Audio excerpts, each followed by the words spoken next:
નમસ્કાર દોસ્તો, ફરી એક વખત સંસદ ભવનની અંદર શક્તિસિંહે યોગી આદિત્યનાથ ઉપર કેવા આકરા પ્રહારો કર્યા છે.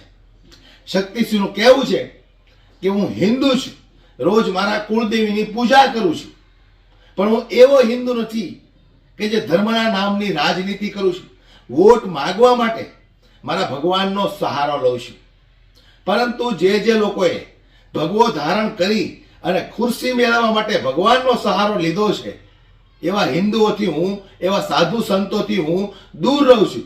આજે પણ એવા સાધુ સંતોને નમન કરવાનું મન થાય છે કે જે સત્યના માર્ગે ચાલે છે અને લોકોને સત્યના માર્ગે ચાલવાની ભલામણો કરે છે. પરંતુ ભગવો પહેરી અને તમે લોકો જો સાધુ સંત માનતા હો તમને, તો એ વાત તદ્દન ખોટી છે.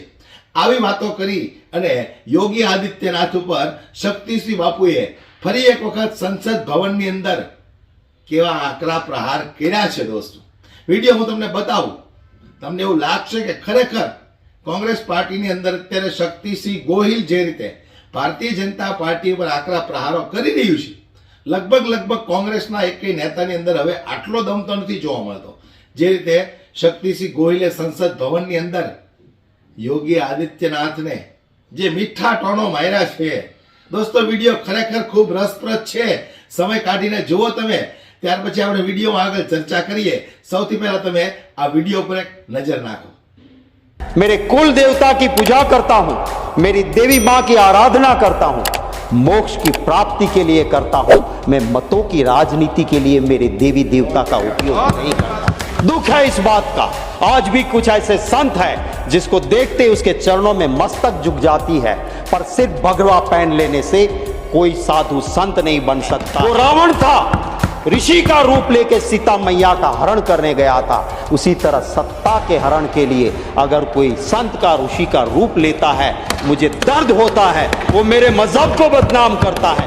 सर, दर्द होता है महोदय, दर्द होता है कि जब धर्म की बात को एक पॉलिटिकल इवेंट बनाया जाता है, और जब मां गंगा के पास शास्त्र कहते हैं कोई गलत आदमी जाके स्नान करता है तो मां का प्रकोप भी उठता है और निर्दोष लोगों को जान भी जाती है. मैं सरकार से महोदय आपके जरिए विनती करता हूं, बता दीजिए नाम उनके, कौन कौन वहां पे गए थे, किसकी मृत्यु हुई है. मेरे साधु संत मेरे लिए मेरे दिलो दिमाग में रहते हैं, मैं नमन करता हूं, पर सिर्फ वो कपड़े पहन के किसी वीआईपी को नहलाते हैं क्या? ये अच्छा लगता है? साधु संत का काम है क्या? दर्द होता है उस वक्त पे. सर, मैं हिंदू हूं, मैं मेरे कुल देवता की पूजा करता हूं, मेरी देवी मां की आराधना करता हूं, मोक्ष की प्राप्ति के लिए करता हूं, मैं मतों की राजनीति के लिए मेरे देवी देवता का उपयोग नहीं करता. मैं हिंदू हूं, मुझे फक्र है कि मेरे मजहब में ऐसे धर्म गुरु हुआ करते थे कि राजा, सत्ता पे बैठने वाले उस राजा को भी पीठ पे वो पहले दंड मारते थे कि राज सत्ता पे बैठने से पहले याद रखना कि तुम्हारे ऊपर भी धर्म सत्ता है. दुख है इस बात का, आज भी कुछ ऐसे संत हैं जिसको देखते उसके चरणों में मस्तक झुक जाती है, पर सिर्फ भगवा पहन लेने से कोई साधु संत नहीं बन सकता है. वो रावण था, ऋषि का रूप लेके सीता मैया का हरण करने गया था. उसी तरह सत्ता के हरण के लिए अगर कोई संत का, ऋषि का रूप लेता है, मुझे दर्द होता है. वो मेरे मजहब को बदनाम करता है, मेरे धर्म को बदनाम करता है. ऐसे को साधु संत कहलाने का कोई अधिकार नहीं है. सर, दर्द होता है महोदय, दर्द होता है कि जब धर्म की बात को एक पॉलिटिकल इवेंट बनाया जाता है. मेरा हिंदू धर्म वो है, वो एक गरीब के लिए भी कहता है कि मन चंगा कथरोट में गंगा. जाने की जरूरत नहीं, तू गरीब है भाई, तेरा मन साफ है तो तेरी कथरोट में भी मां गंगा है. और जब मां गंगा के पास शास्त्र कहते हैं कोई गलत आदमी जाके स्नान करता है तो मां का प्रकोप भी उठता है और निर्दोष लोगों को जान भी जाती है. मैं सरकार से महोदय आपके जरिए विनती करता हूं, बता दीजिए नाम उनके, कौन कौन वहां पे गए थे, किसकी मृत्यु हुई है. मैं पूरी कांग्रेस का पार्टी की ओर से श्रद्धा सुमन समर्पित करते हुए मांग करता हूं कि पूरी लिस्ट जारी की जाए. दुख हुआ उस वक्त जब मेरे बनासकांठा का एक गरीब परिवार का मालधारी का बेटा कहीं से पता नहीं लग रहा था, वो गंगा स्नान के लिए कुंभ में गया था, परिवार रो रहा था, कह रहा था उस नंबर तो लगता नहीं यूपी ने जो जारी किया है। मैंने मेरे ट्विटर हैंडल से यूपी सरकार को टैग करते हुए ट्वीट किया कि इसकी कहीं से आप छानबीन करो और बताइए। दुख है, मेरा तो ऑफिशियल ट्विटर हैंडल है, सर्च करने पे मेरा नंबर भी मिल जाता है। कोई सरकार के किसी भी अफसर का अभी तक एक मेंबर पार्लियामेंट को फोन नहीं आया कि गुजरात से युवा आया था और इसका हमने ये छानबीन की। राजनाथ सिंह जी भी थे वहां पे मुख्यमंत्री, और भी रहे।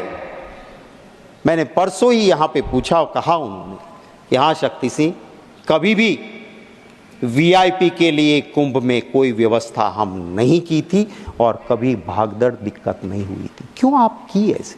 पूरा कैमरा दिख रहा है, जैसे क्रिकेट में वो चीयर गर्ल्स आते हैं, मुझे दुख होता है। मेरे साधु संत मेरे लिए मेरे दिलो दिमाग में रहते हैं, मैं नमन करता हूं, पर सिर्फ वो कपड़े पहन के किसी वीआईपी को नहलाते हैं क्या? ये अच्छा लगता है? साधु संत का काम है क्या? दर्द होता है उस वक्त पे, और माँ गंगा भी उससे दुखी होती है, ये मैं जरूर कहूंगा। સાચી વાત છે ને ભાઈ. ભગવો ધારણ કરીને રાવણ આવ્યો હતો અને માતા સીતાનું હરણ કરીને વહી ગયો હતો. એટલે જ તો કહેવાય છે કે દરેક ભગવાધારીઓ પર આજે ભરોસો કરવો, વિશ્વાસ કરવો એ ખૂબ મુશ્કેલ છે. હશે 5-10% ઈમાનદાર, સાચા સાધુ સંતો હશે, પરંતુ અત્યારે હાલ આપણે જોઈએ તો 90% ભગવાધારીઓ ઢોંગી છે, પાખંડીઓ છે, લોકોને લૂંટનારાઓ છે.